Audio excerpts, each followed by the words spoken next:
Welcome to the Worldcraft Club podcast. We are dedicated to helping you build worlds that'll keep your audiences coming back time and time again. With me today is Felix Isaacs, who wrote the Wildsea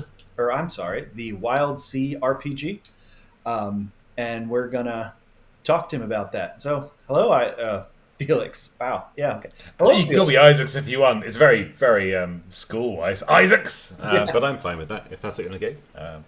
Yeah, no, I'm good. Hello. All right. So why don't we just start with I'll just let you give the elevator pitch for what the Wild Sea. Okay. The Wildsea is a weird fantasy world in which nature is in complete ascendancy. Sometime in the past, an event called the Verdancy covered the world. Might be ours, might be some other fantasy world. Doesn't really matter to the game. Cover the world in a sea of greenery, mile-high trees, which are sailed by chainsaw ships. If sail is the right word, which it may not be at this point. Lots of strange people, lots of strange things. Very non-traditional approach to fantasy. Still pulling from some classic tropes, but not the classic tropes that fantasy usually pulls from. If that makes sense. So, Yeah, for there you sure. go. That's great. Yeah.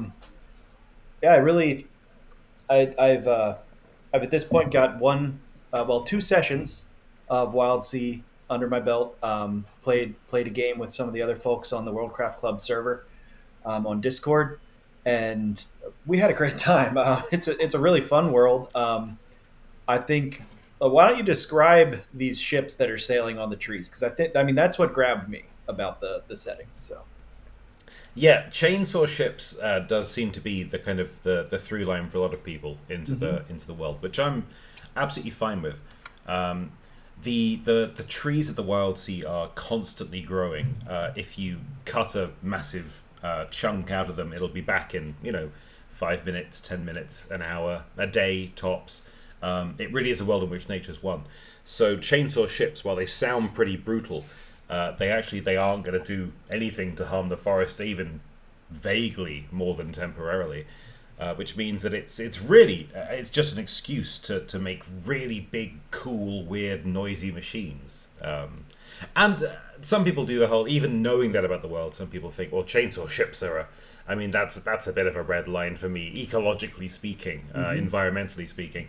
But there's also loads of other really weird ship options that you could make yourself a living centipede ship, or have yourself drawn by some kind of creature, ride a giant squirrel. I'm not fussed, that works too. Or sail it more traditionally.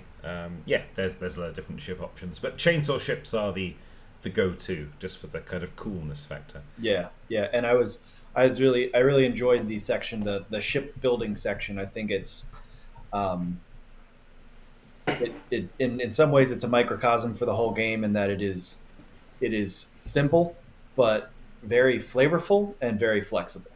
Yeah. And yeah, like I mean, when I did the ship, I built a ship for the party that I was um, GMing for, and I gave it the pulsing cocoon engine because that's a great idea. This idea that there's just some kind of cocoon that subsists off of dreams, and that's what fuels the ship. Like that, I just thought that was really a fun option, and that's the kind of thing that's all throughout this rule book. Just a lot of very very inventive. Like you said, there's a lot of like tropes that are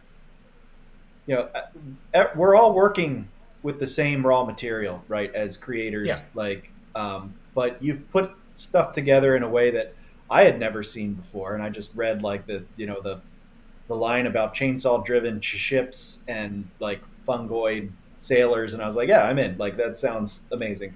Um, but so let's kind of back up a little bit. So we've talked a little bit about what the world you've built is like, but I'd like to talk as well about how did you build this world? Like what went into what seeded this in your mind? That's a plant joke, I guess. But what where did this come from? What was the core concept? So there's kind of two stories behind it. Both are reasonably short, so I'll tell both. One is they're both true, but one is more accurate. The one that is less accurate is I lived in Japan for a number of years as a teacher, and my school's office was sandwiched in between kind of mountain, forest, and sea. Hmm. So after a while, those concepts did come together in my head quite closely because it's what I was seeing every day at work. Um, but also at one point they ripped down the forest on the nearest mountainside to reinforce the thing with concrete, and I got to watch the next year the plants kind of grow back through this concrete kind of lattice they put up on the mountainside, which was very much the whole nature ascendancy thing. And I think a lot of the Wildsea environmentally was kind of taking that little microcosm of land that I was so used to and pushing it out further. And also playing into the whole, like, wouldn't it be nice if I didn't have to wait all this time to see this mountainside get green again? Wouldn't it be good if there was just a world where nature would always win, and in the short term and long term as well? Um, and that's kind of it's quite a nice story, and like I said, it is true. But there is a much pithier, or equally, if not more true version, which is I had a bunch of, looking back on them now, archaically awful rules and needed a world to start running games in, and I was stuck on a bus. And yeah, I made the Wildsea over the course of about half an hour of city and traffic. Still in Japan, still on a mountainside, but on a bus. Huh. Yeah, very cool. Yeah, Yeah, that's a neat. Yeah, it's a neat concept that just kind of what do they call that? There's a word for that, like the process by which like kind of nature reasserts itself. Like if you knock a forest down entirely, I think mm, the succession, like eventually, grass will start growing and trees will start growing, but it's going to take you 30 years to get a tree that's going to yeah, offer a lot of shade.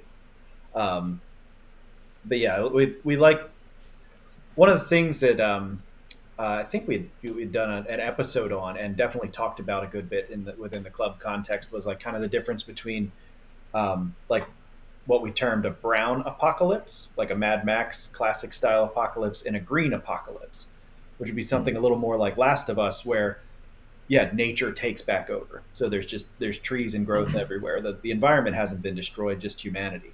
So like I think Wild Sea fits nicely into that sort of green apocalypse thing. But it's yeah. incredibly hard. Like I feel like, it's hard to give an elevator pitch for it because it doesn't fit so neatly into a lot of these boxes. Although we did come up with a term talking the other night that perhaps dystopiary would be a good Oh, that's a nice term. catch-all term for you. but Yeah, that's good. I do like that. but yeah, it is a really cool world. So you're on the bus and you're writing, like, are you writing by hand in a notepad, or are you like typing it up on Yep, Google I was Docs? a no, I was a notepad writer. This was before I even knew Google Docs was the thing that the Wildsea came about. Because the Wildsea was created as a setting, at least about 8 years ago now, and the books have only been out for four, or even three-ish. Three. Oh, I'm old. Yeah, four. Wow, I feel incredibly old now. When you start losing decades when you're doing that math, that's when you know. Yeah, okay, fair enough. But yeah, no, the Wildsea's been around for kind of 8-ish years. I got the earliest bits of Wildsea art about 8 years ago, and obviously that was after a decent chunk of early world building had been done. Mhm. Um, so yeah, it was a setting that grew slowly over time, which is possibly thematically appropriate. Um, and it was originally made to serve just a set of rules, but after a very short time, actually, I realized I enjoyed the setting a lot more than the rules, and then started making rules to go along with the setting. So, Okay, yeah. and all of that was pen and paper playtesting. I then graduated to skiving off work while I was meant to be doing free periods, and writing on a computer to kind of get basic documents done. I'm glad I did, obviously, now. Yeah, it all kind of worked out. Yeah. Um, yeah, and I think that really shines through that idea that you built the mechanics to fit the world. Like Yeah, that was something that we kept coming back to as we were um, running through the game and talking about the rule set.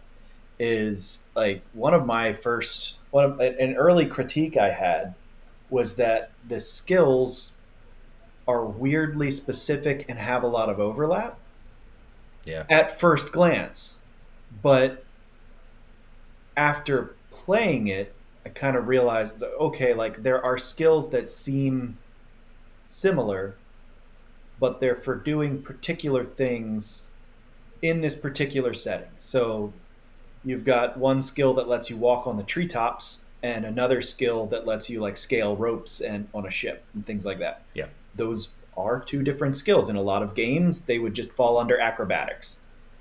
But It's actually it's one of the things the community was divided on early on. okay, We there was actually a time, a kind of era of the Wildsea Discord where we did the skill rejig or the skill revamp, and it did change around about three or four of the skills, I think. okay, And that was because I had it in my head, and I still think this was the right approach. Although I would probably do the skills slightly differently now, but only slightly. mm-hmm.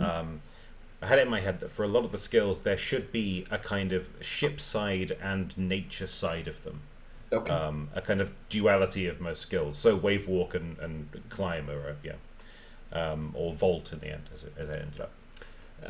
And yeah, one of the skills that was lost, oddly enough, and was kind of folded into an old climb skill, because that particular example of kind of acrobatics was something we were kind of edging towards, was we lost the skill scramble, which was specifically for moving through urban terrain, okay, and it didn't come up enough. And the other kind of guiding principle behind skills was these are the things that people in this world might be really, really good at. So a mm-hmm. lot of them are quite specific to a certain thing, whilst having broader applications if you want to do things that are tangential to them, which I'm always fine with as a GM, and the book encourages you to do. But there are some very specific skills in there, and some of the ones that got cut in the Great Skill rejig were the ones that were too specific even for that, because they Okay. were specific to the world, but they were specific to things in the world that didn't get done very much. So they were kind of skill trap skills. So yeah. Okay. Yeah, that makes sense. Yeah, that was definitely.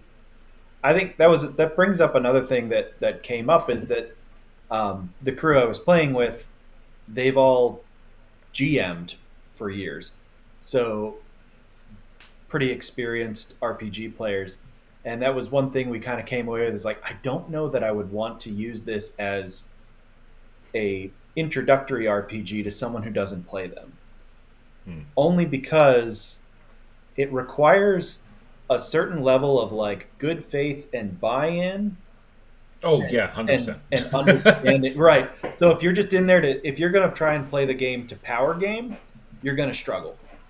Yeah, And it is incredibly good at telling the kinds of stories it wants to tell, but you're not going to be able to build a character as like a for the sake of power gaming. So I think it could be someone's first RPG and they could have a great time with it, but it is going to take a a certain mindset that I think because D&D came out of um, like tabletop wargaming to an extent, like that, right? Like that was like its origins. They were like these people need characters, and it just kind of like still feels that way. That like it's a combat simulator, whereas Wildsea is like a great system for telling narratives. Like there is yeah, great. It's got great potential for combat, which we didn't explore much because my players kept rolling sixes and doing things without attacking people. But everyone had a good time. So I was like, I don't care that I didn't get to run combat. Everybody got to do what they wanted to do. Um, it was there. It led to a lot of great story moments. yeah. So yeah, it was a lot of fun for that reason. I we really did. Have a good time with it. Would you care to explain the journey mechanism, how that's meant to work? Because I think to me that is like one of the things about the game that really helps give it a game loop and helps sell the kind of narrative you're trying to tell. So if you would explain the journey mechanic. Yeah, so journeys are essentially normally on a ship, although you can do land-bound journeys, but normally on a ship. One person is at the helm, and someone else is on watch. These can rotate these roles as the journey continues, and in my opinion should rotate, although some people don't play it that way. But yeah, the person at the helm decides how fast the ship is going, which has an impact on the how you react to whatever you find, and the person on watch is rolling for what you find. I tried to keep it as simple as possible, but there's also the opportunity to kind of direct your discoveries in certain ways with a few of the resources you'll pick up throughout the game, meaning that a journey can be a series of random events with varying levels of threat, which is one of the few times the GM or the Firefly actually rolls, is rolling for threat secretly for things encountered on a journey. Varying levels of threat and varying kind of levels of engagement with the world, and varying positions of engagement, I suppose, with how you either blunder in or kind of see these things from a distance. It's not an overly complex system, but it does drive unexpected exploration if you want it to, which I think is one of the reasons it's made. I think I made it, which is one of the reasons it's made the way it is. I don't have to say I think at the start. Right, I wrote it myself. I think Felix was thinking this at the time. No, it's exactly there to do randomized exploration. And it's also one of the reasons we did reaches, which are the kind of pre-made areas of the Wildsea, which you may or may not use, entirely up to you as a group, the way we did, because reaches have some predetermined journey outcomes, which are like appropriate for that particular place, which takes some burden off the GM. Mm-hmm.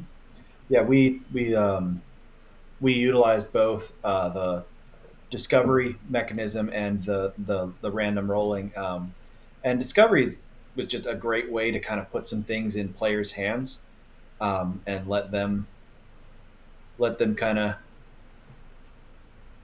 have a big impact on the way the narrative goes. And it was really fun to be able to do that. To kind of say, okay, you have to burn some resources, but you can tell me what this looks like. And otherwise I'm going to roll randomly and you might have to fight pirates. So it's up to you. But yeah, that was a really fun aspect. So we've talked some about the ships and we've talked some about the journeying. I'd also like to talk some about the character creation, which I also found to be, simple, flavorful, and flexible. Kind of the.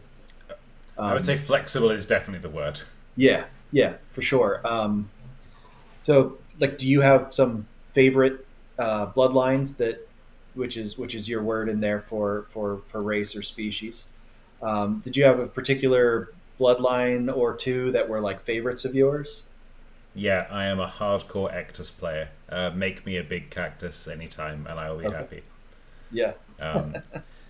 Yeah, the way character creation works is that you are essentially melding together, theoretically in equal parts, but again, it's a very flexible character creation system, so it doesn't have to be in equal parts. Melded together three separate bits of character: your bloodline, your origin, your post. Your bloodline being biologically what you are, your origin being how you grew up and how the world has shaped you, and your post being what you do that makes you useful on a ship. And if you follow the kind of basic character creation procedures, you're taking equal parts of each of these three things, tying them together and going, that's me. But there is nothing stopping you from going outside the realms of the suggested choices, or from weighting your choices in a particular direction. So you could happily be someone that has elements of two different bloodlines as a kind of a hybrid creature of some sort, or elements of multiple different posts that let you do things or combine things you wouldn't normally be able to. And most people eventually end up, especially with skills, choosing them from particular places, because again, all of the blood dungeons both they have suggestions of skills and things, and most people end up going like, "Oh, but this works for my post," so I'm going to kind of really delve into those ones, and I'm absolutely fine with that. It's a lot of people have said that it's an opinion I see online a lot, is that the Wildsea's character creation is weirdly reminiscent of some older school games. And I think that's very true, probably by design. Because although it is, I'm not going to say it's unique, I'm sure there's lots of other character creation systems out there that I haven't seen that might work in similar ways, with the folding of multiple equal elements into one thing. But a lot of the way it works, especially with aspects, which are, I think, the most important part of a character, which are the kind of special things, the traits, gear, or companions that are unique to you, that make you a kind of unique individual, mechanically and narratively. They're very similar to old D&D 3.5 feats. They are bundles of cool stuff that you can do. Except unlike feats, they're all unlocked at the start, and you just take the ones you like. Because power scaling is not something the Wildsea worries about very much. Mm-hmm. But there are definitely elements of some older school games in there. Because I think they had some really fun... What's the best way I can say it? Whenever I played D&D 3.5, which was not my intro to the hobby, but was close to it, I generally had more fun making characters than playing the game. Okay. Yeah, I've heard many a story about 3.5. I've never experienced it myself, but there are some really it was a great system for what it was. Mm-hmm. It's the fairest I can say. Yeah, some of the older editions are kind of divisive among the fandom. But yeah, you mentioned about aspects, and I think that was one of the more interesting parts of kind of character creation, and because it is also it serves as like your health pool essentially. Yep. Um, Aspects are a bundle of game rules, health, and kind of fictive permissions, all rolled into one. So you might have an aspect that is do one of the Actus ones, because my big cactusy boys are my favourite. So you've got like, what is it, towering, I think is one of them. And narratively, you are tall, you are towering, you are taller than most people. If there is a situation where your tallness helps, your aspect, towering, will give you dice toward that situation. Mm-hmm. But also, it may have a special rule of some kind, an actual mechanical thing in a specific circumstance that lets you do something. Like add power to a certain kind of attack, or let you use some kind of weird sense. Towering is actually a terrible example. It doesn't let you do anything like that. But it's also got a track, a number of boxes. And the track is kind of directly inverse of how powerful the rest of the aspect is. So the more powerful an aspect's special rules or kind of weirdnesses are, the shorter the track is. And whenever you take damage, it is applied as marks on an aspect's track, or most of the time applied as marks on an aspect's track. And when an aspect's track is full, you lose the benefits of that aspect for a while. Mm-hmm. Yeah. So yeah, and then if all your aspects fill up, you're essentially dead in the water. Like that is. Yeah, you can play it so. The Wildsea by default has a narrative death system. You don't die unless you decide you die. Mm-hmm. Because I think it is easier to set that as a baseline and then go, as a variant rule, there is a mortal death version. If you fill up all your aspects, you're just dead. Because I've just house ruled that in, 5 seconds for a proper death. But I would rather have the game fundamentally go, there should be consequences that are worse than death. You don't just fill in the last box and then, well, time to roll up a new character. I'll call him Johnny 2, and he'll be the same as Johnny 1, but with a 2 on the end of his name. Right. I like characters experiencing bad stuff and having to roll with the punches. Or seeing how those things that would have killed them have instead changed them, how they cling on. Yeah, and it keeps the game from robbing the player of the story they wanted to tell. Yeah, I think that's good. I mean, there are definitely some people who enjoy much more, I guess, simulationist type games Yeah. where you're taking damage and taking damage. You take enough damage, you are now, you're dead, or whatever. You have to roll to make sure you don't die. Um, and I think that can work really well. I mean, and that's something that some systems are like that, and some people really enjoy them. I really like your approach. I like the idea that character death, if it happens, is going to be meaningful and kind of with the consent of the player to say Yeah. this character's story ends now, rather than just like you rolled really badly against a low level enemy too many times and you, sorry, you like hand in your character sheet and start writing up Johnny too. Um, There are two things that directly led to me doing narrative death as the baseline for character death. Um, One of them is a book. I can't remember the name of the book anymore, but I remember the scene from the book, which was a group of elite warriors that have trained for the first chunk of this book to fight in some kind of interdimensional war. It was weird fantasy itself, but more kind of sword and sorcery weird fantasy. And they leave, and as they leave on horseback, one of the horses turns a shoe, rears, a warrior falls off, and he wasn't wearing his helmet because he was waving enthusiastically at the people he was leaving, bashed his head open on a rock and dies. And like that is an amazing scene for showing the frailty of a man, but it would be a terrible book if the book just stopped there.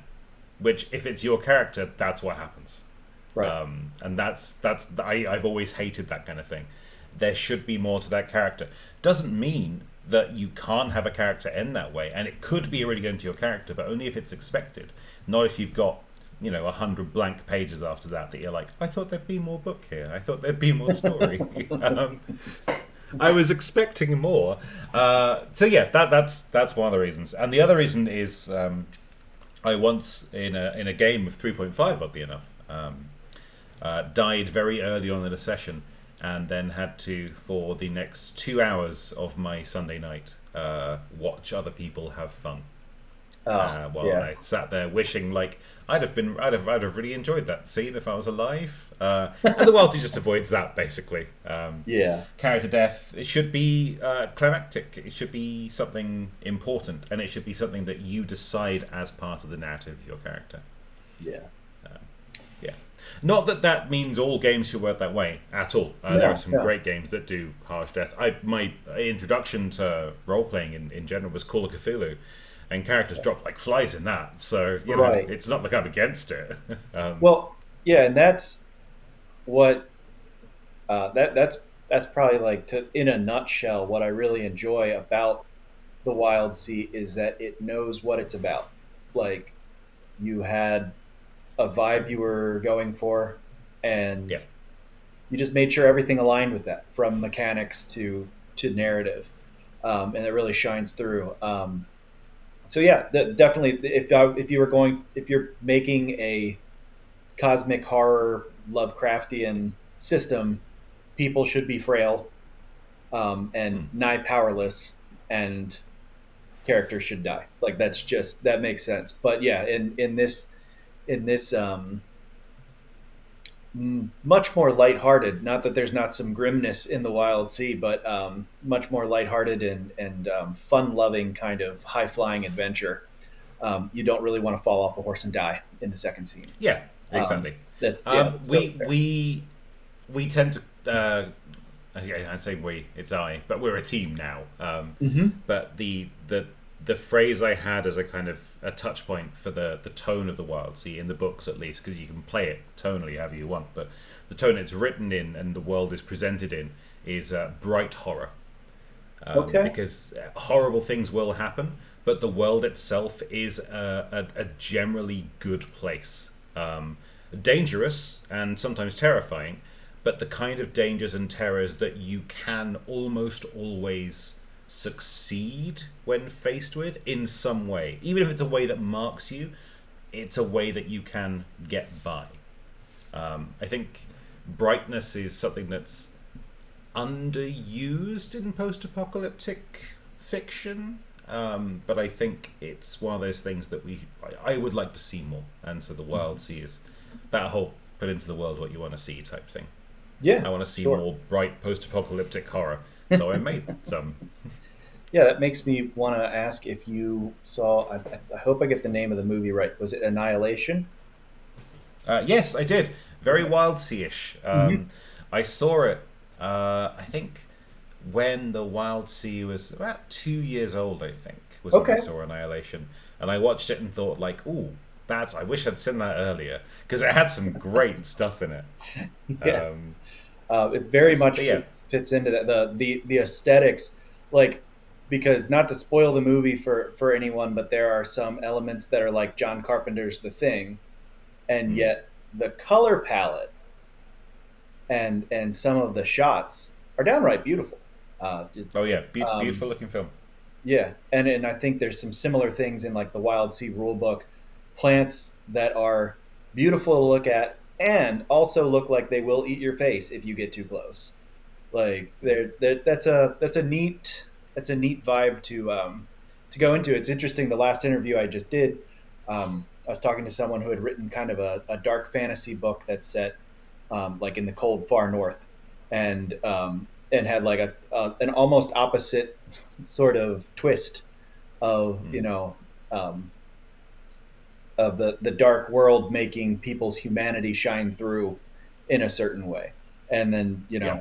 it just, these things are so flexible. There's so many good ways um, to use the aesthetic, a given aesthetic, to highlight what you're doing in your story. And I like this idea of bright horror. That's not, I don't know if that's a term I've ever heard before. And I'm struggling to think of examples that aren't Annihilation, but it's But Annihilation is a really good example. yeah, okay, yeah, that's good. Because it also has moments of beauty in it, even if they're terrifying things happening. Again, heavy spoilers. The death of one of the characters in Annihilation is like a perfect bright horror moment. I won't say which one, but you might know which one I mean Yeah, if you're I have a good thinking of idea. it. The death of another character will just kept me up at night for a while. So, Oh, I think I know which one you mean. yes, it was it was a wild ride. I'm not really a horror guy typically, Hmm, so I am. yeah. Well, I mean, it does come through in the book, but even as not being a horror guy, there's so much to latch onto in the book, and you don't have to play it as a horror because you can play it No, as, not at all. yeah, as an adventure, and that's to bring in another IP, which this might be kind of out of left field for you, but one a show that I couldn't really get out of my head as I was thinking about what I like about Wildsea was actually Tailspin. So are you I've never seen it. okay? Are you familiar with the? Okay, so I was curious if you were or not, because I feel like it's weird. It's like kind of just a me thing because I'm like drawing this connection. I'm like, this connection is so vague, but it was a it was a Disney cartoon from probably it might have started as early as the late 80s. I was watching probably reruns in the 90s, but it was Baloo the Bear from the Jungle Book, except Hmm. not at all in the world of the Jungle Book, and he's flying a pontoon plane in like the tropics as like a courier kind of. Okay, So yeah. it just, I think it was just that pulpy going from place to place in a tropical setting sort of adventure stuff. So I was curious if that had anything to do with where your world came from. Obviously not. Um, No, but you did hit on something. I have read a lot of old kind of 40s to 70s pulp stuff. hmm hmm Um, I find that kind of stuff fascinating. Often deeply problematic as well, Yes. especially Yeah. these days, but Yeah. fascinating in the way it was written and the ideas it tried to tackle. There is something about the whole like two-fisted archaeologist genre that I just think it goes so far beyond Indiana Jones. Like there's so much more Yeah. Well, in writing Indiana than there is in Jones was, movies. yeah, that was Lucas trying to recapture the stories he loved from his youth. Um, Hmm. a lot of those characters are forgotten now, but Doc Samson and so on. Did I get that name right? I think I did. Doc Savage. Doc Savage is what I was thinking. To, to be fair, you could put Doc and then any word after it, and you've probably got a pulp character from something somewhere. That's a good point. But no, I can see the pulpiness. I can see a little bit of like you know Burroughs, A Princess of Mars, with some of his like very strange monsters that he wrote into his book. The If you've ever read it, there's some plant monsters, maybe in a later book, I can't remember, but there's some plant monsters that feel like they'd be at home in the Wildsea. Are there any other like IPs or genres or whatever that really like were in your head while you were doing this? Yes, the biggest one, and in fact the whole reason there's a cactoid bloodline in the Wildsea, China Mayville's Baslag trilogy. Three of the best books I've ever read. Not without their problems in some places. Not perfect, but I don't think any book is perfect. But in terms of the world that he created, I don't think I've ever read stories set in a better world. It is exactly what I want from weird fantasy, because it's the kind of weird fantasy world that defies tropes, but not in a way that makes it feel like they're being defied on purpose. Because anyone can go like, oh, I've got elves, but they're actually nasty, and then you've defied the general trope of elves. This is a world in which it's like, we don't have elves, and it doesn't feel like there's no elves there just because I can then say I don't have elves. It feels like there's no elves there because there's so much other creative stuff he wants to put in there, that there's just not room for so many of the classic tropes. Which means that when a classic trope does make its way in, it's normally in such an unusual form, or very occasionally played so straight that it takes you completely by surprise. Yeah, the Basilisk trilogy. I recommend them to just about anyone that reads fantasy, especially weird fantasy. I think they are the peak of the 2000s weird fantasy movement. Interesting. And so, was there a race in there that inspired the Ectus? Like, were there plant or cactus people? Yes, Or okay, they had their own cactus people, and it is one of those ideas that there was never originally going to be, for the very first draft of the Wildsea, there were no Ectus. It was just humans. It wasn't even Ardent back then. It was just humans. But when I found my first Wildsea character artist, who remains a Wildsea character artist to this day, in fact remains the only Wildsea character artist to this day, Omachan, who I've worked with for about 7 years now. I found Omachan by doing some kind of mood board work and realizing this guy does amazing art of characters and places from Perdido Street Station, which is the first book in the Baslag trilogy. And so it was a mutual appreciation of this particular weird fantasy series that got me the Wildsea's first artist. And in doing so, I realized the way he does these things looks so cool. Can we modify that slightly and make that a bloodline for the game? Because I would love those, and they are now my favorite bloodline. So yeah, that's very cool. I struggle when I find when I'm making like species up for something. I do a lot of sci-fi. I often get like halfway through like building something, and I'm like, darn it, these are just dwarves. Like, these are just dwarves, but they have like rabbit-like characteristics. Like, how did I end up with this? I was drawing a character the other day, and I was like, he'd look good with a like a braided beard, man. And they're short and strong, and I just remade dwarves. But I've like, made dwarves. yeah, but you've got some wild bloodlines. I'd like you to actually defend yourself on the terms of the Zelicrae. Am I saying that right? Like, Yep, Zelicrae is fine.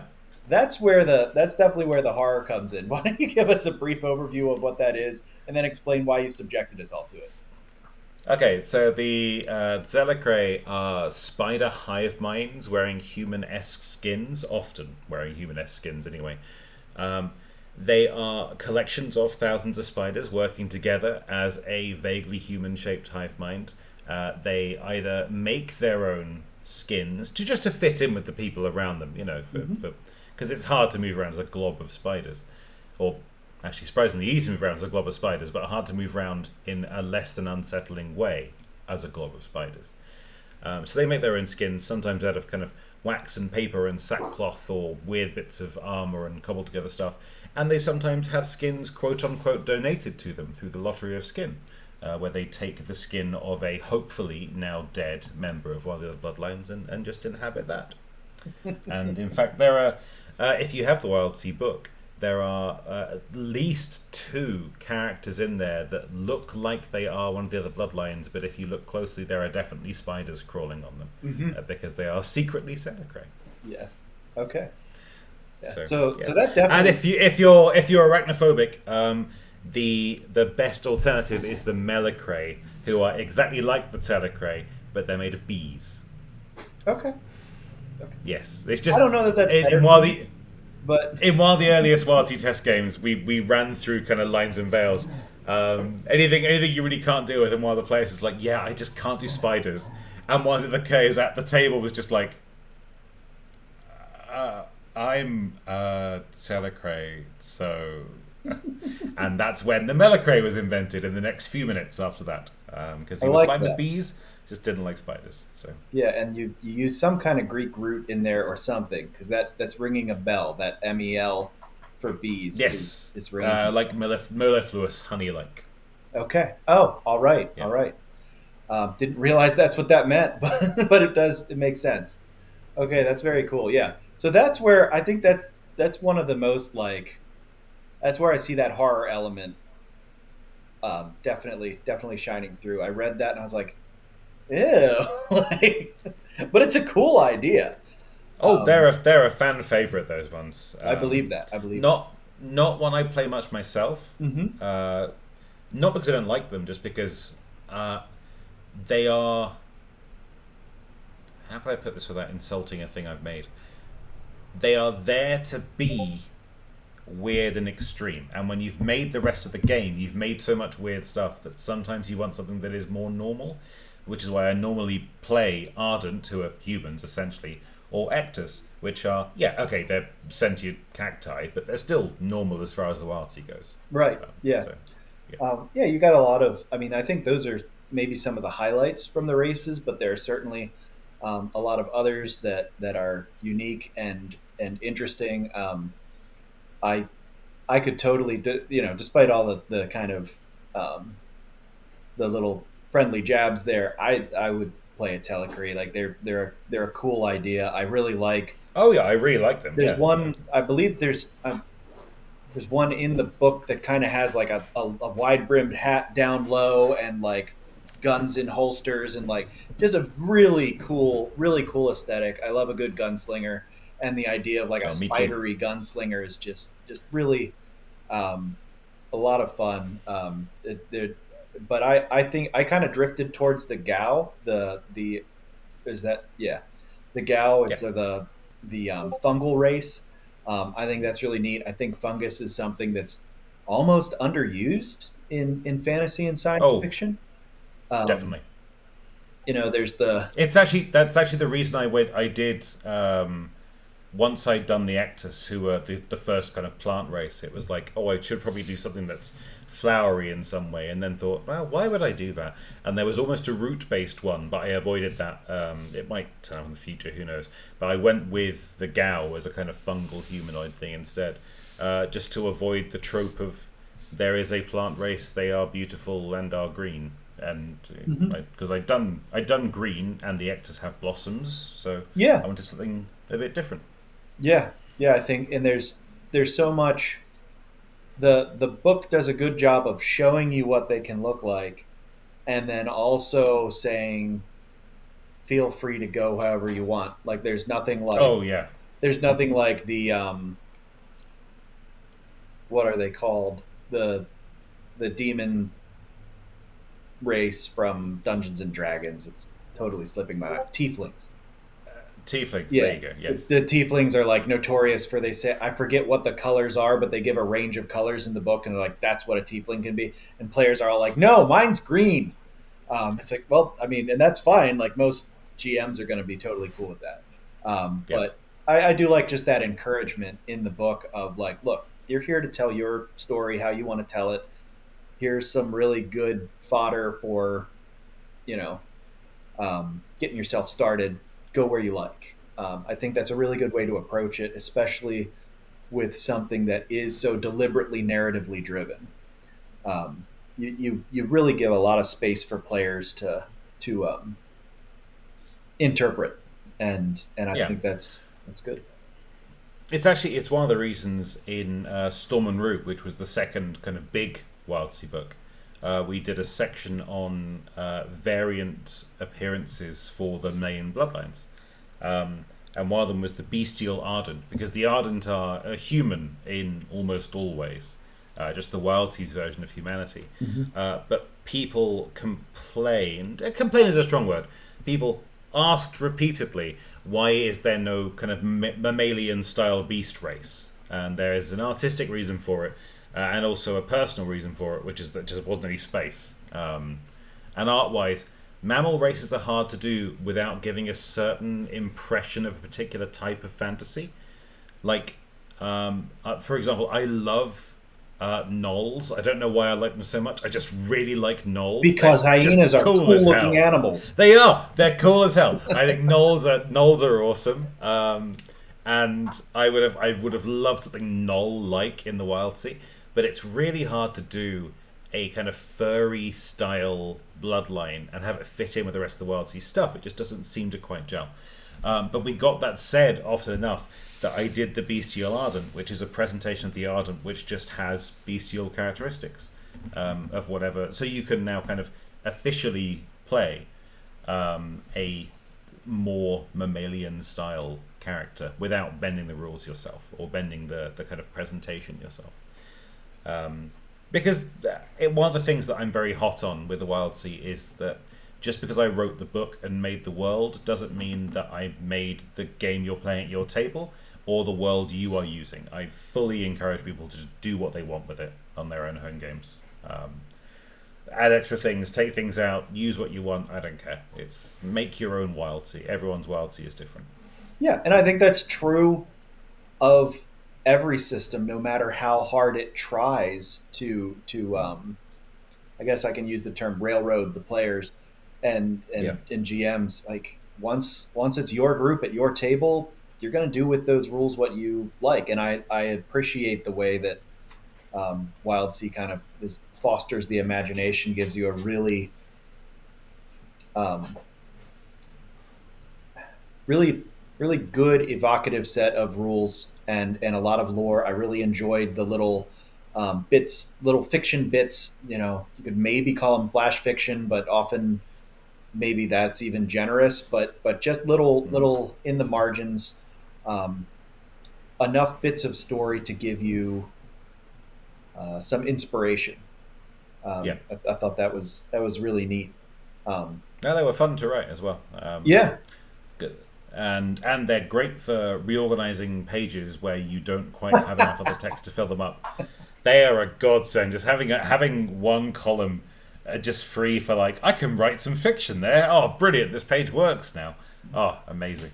So did that help you get through, like, when you were trying to work on it and were you like hitting blocks and like, I'm just going to write a little fiction, or like, how did that? Often that is what they're there for. Okay. When I couldn't think of other things to write, or I had a space to fill that needed filling, fiction went there, and that's because I enjoy writing fiction. It's one of the things I find the easiest thing to do. Mechanics are hard. Oh yeah, Description's for sure. fun, but fiction is easy because you just get it to flow. The hardest part with writing those was keeping it at that one column limit, because it's the same one column limit throughout the entire book, and that's tough. So Okay. Well, that brings us to like a just sort of just to sort of start to wrap up. What else are you working on? Are you gonna continue to put out more content for Wildsea? Do you have other games in mind, other projects? yep. As far as the Wildsea is concerned, hopefully next year, but don't hold me to that because who knows what's happening now. Tooth and Nail will be the probably final big last Wildsea book. Okay. Because we've had multiple smaller supplements as well now, which are always really fun, and they're kind of between 20 and 40-ish pages mostly. But the core book is 360, and Storm and Root, the first big expansion, was 300 and something. So the next big one will probably be the last big one, and that's Tooth and Nail, which is about mounts and settlements. So Okay. building a home on the waves, and also basically it's about getting away from the ship. Thinking about it, I never really explained all that before, but it makes a lot of sense. It's the Wildsea without ships. It's the Wildsea where you can go out kind of in your own little motorcycle club of weird velociraptors, and instead of going back to a ship at the end of the day, go back to an island that you own and have attracted people to. So yeah. Okay. I really like that angle. So that's yeah. yeah, that's the last big Wildsea book, or probably the last big Wildsea book, unless I have another really big idea that needs a big book. And But in the meantime, oh, sorry, go. I was just going to say, and who among us does not want to play as a velociraptor riding a motorcycle? That's Yeah, exactly. But in the meantime, I've done Pico, which is a game about tiny bugs riding cats and having small adventures. That's been really fun to do. That's in the last stages of editing now. I say editing. I've also still got about 10 pages to write, but don't tell anyone that, especially not the publisher. But it's mostly done and edited, apart from those 10 pages. And future work, I want to get a playtest done of Eternal Ruins, which is a collaboration with Sam Carr, a YouTubing world builder type, who has made a beautiful kind of dark fantasy Ghibli inspired world, which is so good. Okay. And I want to get a playtest of that done, because I just love the world. That'll be my first thing not in a world of my own making. And then after that, the next proper big project probably will be Drift, which is my anti-Wildsea game, because the Wildsea is exploring the natural world on the back of weird ships, and Drift is exploring an ever-changing urban canopy on trains. So Okay. Yeah. Sorry, there was one of the little people that lives in my house was coming this way. So if I looked like distracted, warning them off. yeah. But they've been really good. I think there might be one like dog growl in this video somewhere. But kudos to my kids. They have been real troopers about me doing a recording with them still awake. But yeah, so that all sounds fantastic. If you want to kind of send me some links, we'll make sure we put them down below. We'll definitely have links for the Wildsea.